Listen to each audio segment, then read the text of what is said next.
Olá pessoal, tudo bem com vocês? Hoje a gente vai falar das mudanças na prova de idiomas para o CACD 2025, ok? Então fica comigo que a gente vai continuar, a gente vai falar um pouquinho sobre essas mudanças, tanto na prova de inglês quanto na prova de línguas latinas, né? O espanhol e o francês, ok? Então vamos lá. Para inglês, a gente viu que a banca fez uma mudança significativa esse ano em relação ao ano passado, manteve uma prova curta, certo? A prova vai ser menor que a dos anos anteriores, mas vai trabalhar aí com redação e também com resumo, certo?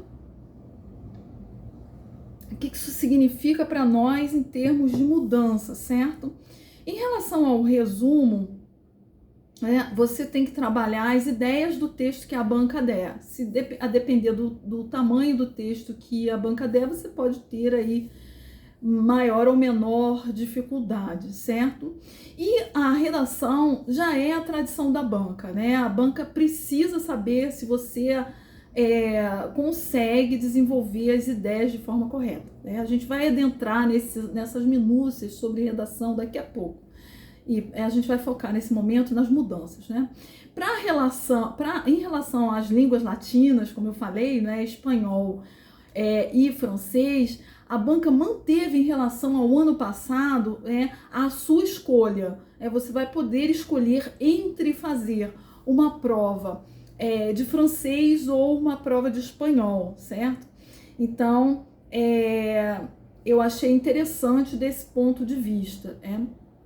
Mas as provas de espanhol e francês não trazem redação, elas vão trazer aí uma versão para o idioma, seja francês ou espanhol, que você escolher, e também um resumo, né? E como eu falei, a questão do resumo, tanto em inglês quanto aqui nas línguas latinas, você vai ter que trabalhar um texto com uma certa extensão, e trabalhar ali as ideias desse texto. Mas voltando aí ao que a banca vai exigir de você para essas provas, né? Assim, de modo geral, aqui, e bem en passant, ok, pessoal? A gente vai falar do que a banca requer de você para essas provas e como é que você pode começar a se preparar para o CACD em idiomas, tá? Então, o que a banca requer? Ela requer que você tenha a norma culta, né? Não somente a norma padrão. Mas, Ângela, o que é a norma culta? A norma culta contém a norma padrão? Sim, a norma culta contém a norma padrão, que é necessário para que você escreva alguma coisa adequadamente. A norma padrão é seguir as regras mesmo gramaticais, certo? Só que dentro de uma norma culta, pessoal, você precisa, além de saber, né, de cor as regras, né? As regras têm que estar já entronizadas em você, você não precisa pensar nelas. Você precisa ter um domínio do idioma para escrever, né, de forma bastante fluida, né? Digamos assim, certo? Então aí, dentro da norma culta, né, você deve ser capaz de escrever de forma mais cuidadosa, né, um nível mais superior, em contextos mais formais, né? A sua escrita precisa, como eu falei, ser mais cuidada, né? Então você precisa ter, além não de conhecimento, mas de prática mesmo, né? De uso correto de todas as normas formais, né? A norma padrão em si tá aí, né? Não precisa falar nisso, né? Que você tem que dominar a gramática como se ela não fosse nada, certo? Ela tem que estar lá em você, você não precisa pensar nela para escrever, né? Você tem que ter um vocabulário muito bom, né? Mas para inglês, a gente vai fazer uma redação. Então, aí que entra o lance, né? Para inglês, você tem uma certa dificuldade maior, né? Não vou dizer que é difícil. Não, gente, treino tudo se faz, né? Por quê? A banca dá um comando para você escrever a sua redação, né? Aquele comando ali não pode ser ignorado. Você precisa prestar atenção nele para resolver a sua prova de forma correta, certo? E você precisa atender aquele comando e abordar aqueles aspectos ali de forma que você não se esqueça nenhum deles. E o seu texto precisa, além de atender a norma padrão, atender a norma culta. E você precisa ter um vocabulário e também, gente, um conhecimento da área, do tema a ser abordado pela banca, certo? Então, olha, o que você precisa realmente para fazer a redação de inglês? Você precisa ter conhecimento, você precisa realmente ter conhecimento dos temas, né, que são abordados pela banca. Né? A gente não tem bola de cristal, tá certo? A gente não tem bola de cristal para saber qual tema a banca vai cobrar, né? Então, assim, a minha dica para vocês é estudar os temas que já foram cobrados e os temas que estão em evidência no momento, né? Aqueles que estão evidenciados no momento, que são top. Estudem esses temas, procurem dominar o vocabulário desses temas, porque eles podem entrar aí na sua prova, né? O que mais eu posso dizer para vocês nesse momento? Treino, gente, treino. Olha, escrever de forma fluida, como eu falei, né? Dentro de um contexto mais formal, né? De uma escrita cuidadosa, esmerada, que é o que se quer, precisa de treino, né? Quanto tempo mais ou menos eu levo treinando para atingir o nível requerido pela banca? Gente, vai depender muito mais daquilo que você já tem em você, certo? De base.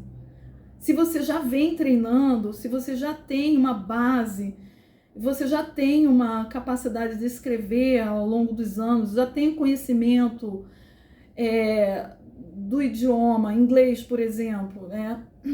Você já vem escrevendo ao longo do tempo. Então, é muito mais treinar para atender as especificações da banca. Mas se você precisa, por exemplo, ampliar o seu conhecimento no idioma mesmo, né? Então, vai tomar um pouquinho mais de tempo, certo, gente? Mas não se desesperem que tudo tem solução, né? Isso para inglês na parte de redação, certo? A gramática é a base, né? Então não adianta a gente tentar fazer uma prova sem ter um mínimo conhecimento dessas coisas. Isso aí é só a base, gente. Em cima disso é que se constrói todo o resto, certo? Então, não adianta pular essa etapa, tá? Isso aí tem que estar entronizado em você, no seu core, tá bom? Para inglês e francês, gente, vai trabalhar a tradução. Vocabulário também é importante. E conhecimento de norma padrão da língua. E norma culta, né?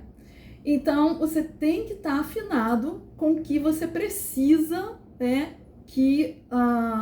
Com os temas, mesma coisa que eu falei para inglês, os temas principais cobrados pela banca, quais são? Você precisa estar afinado com a gramática? Sim, ali na veia, gente, a gramática tem que estar na veia. Não é que você vai pensar na gramática na hora. Não é isso. Entenderam? Você não vai pensar na hora. Ela tem que estar lá. Então, isso requer de você treinamento, tá? E esse treinamento eu ofereço para você no meu site. Então, o que eu ofereço para te ajudar nessa jornada? Eu ofereço para você aulas particulares, né? Toda semana a gente vai ver, né, os temas que a banca vem trazendo ao longo do tempo, né? Por meio de textos, discussões a respeito do tema, né? Produção escrita semanal a respeito dos temas, né? Tanto na forma de redação em inglês, writing, ou em questão de... antes eu fazia todo o completo simulado, né? Os meus simulados ainda estão completos, atualmente eu tenho atualizado eles, mas os mais antigos são completos, ainda tenho o writing, o summary, translation e a versão, certo? E a gente vai trabalhando isso ao longo da semana, então vocês podem escolher, né, tanto fazer a aula particular e vir trabalhando esses aspectos nas aulas particulares, muita gente faz isso, ou se você já tem base, e eu só indico isso para quem já tem base, pular direto nos simulados, né, para quem já vem treinando, para quem já tem essa norma culta entronizada, certo? E aí seria só um refinamento e trabalhar temas, certo? Relacionados com a prova. Temas que têm sido recorrentes, né, que a banca tem trabalhado ultimamente, inteligência artificial, tem trabalhado em inglês, né, tem trabalhado a diplomacia, né, diplomacia pública, vários temas assim interessantes, tá? Só pra gente ficar em 2. E para francês, por exemplo, gente, olha, para francês é muito importante a parte de ortografia. Não vou falar muita coisa, porque o pessoal não gosta de gramática, mas para quem está estudando seriamente para esse concurso, sabe disso. Aqui a gente não tá brincando, né? E para espanhol, tudo que eu falei para o francês vale para o espanhol, certo? Com a diferença que no espanhol, a gente tem uma proximidade muito maior do espanhol com o português. Isso é uma facilidade, mas também é uma dificuldade. Porque como eu falei em outros vídeos, né? Eu vou deixar aqui abaixo os vídeos anteriores para vocês, ou por aqui, né, os links que ficam do próprio YouTube. Vou deixar para vocês links de outros vídeos em que eu falei sobre isso. Mas, assim, para o espanhol, você tem a questão dos falsos cognatos, que precisa ser bem trabalhado, tá? A ortografia também, gramática, gente, tem que estar na veia, tá? E os temas que podem ser cobrados para a prova e vocabulário, tá? O vídeo já chegou em 13 minutos e eu sei que eu sou a pessoa prolixa, eu falo demais, tá? Então, pessoal, só para quem precisar de ajuda, treinamentos, aí, ao longo do ano, eu ofereço pacotes. Lá no meu site você não vai achar mais os valores, eu tirei os valores, porque ficava ali o link para vocês já comprarem e tal. Mas eu acho melhor vir conversar comigo, a gente fazer os pacotes, né? De treinamentos, podem ser aulas e simulados, certo? E a gente vai trabalhando assim, certo? Para quem já tem um treino e quer só fazer revisão, tá, gente? A nível de revisão, tem as aulas que ficam gravadas. Aquelas aulas não é para quem, vou começar do zero, não sei nada. Não, gente, aqui, peraí, né? A título de revisão, tô com pressa e quero revisar os temas, aí vou fazer aqui os tópicos, revisar vocabulários e tal. Aquelas aulas ali seriam mais para isso, certo? Para você revisar. Para trabalhar a longo prazo, o que eu indico? Aulas simulados, aulas particulares e simulados. Tá bom, pessoal? Então, o meu site é o Lang Idiomas, meu nome é Angela Beck. Precisando de mim, estou às ordens. Um forte abraço para vocês, bons estudos, uma ótima prova e a gente vai se falando por aqui e também lá no meu site, que vocês podem deixar a mensagem para mim pelo chat, que quando eu ver a mensagem eu respondo, tá bom? Um beijão para vocês e ótimos estudos!